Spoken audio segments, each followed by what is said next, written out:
প্রিয় শিক্ষার্থী বন্ধুরা, আশা করি সবাই ভালো আছো।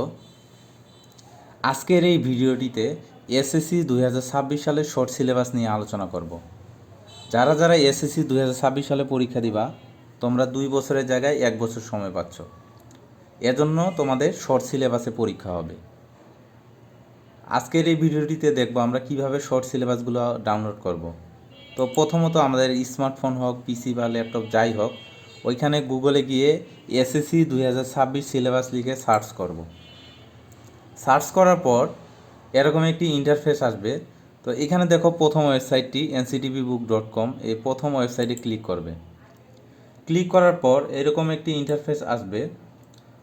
নিচে আসলে দেখবা SSC 2026 short syllabus subject wise PDF download. তো এখানে দেখো যে সকল সাবজেক্টের পিডিএফ দেওয়া আছে। এখানে যদি আমি বাংলা প্রথম পত্রের পিডিএফে ক্লিক করি, ক্লিক করার পর এখানে দেখো বাংলা প্রথম পত্রের শর্ট সিলেবাস এখানে শো করতেছে। এখানে আমরা বাংলা প্রথম পত্রের সিলেবাসটি পেয়ে যাব।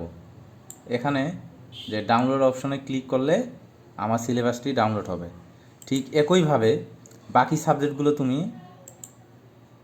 পিডিএফ একইভাবে ডাউনলোড করতে পারো। এখানে সকল সাবজেক্ট দেওয়া আছে।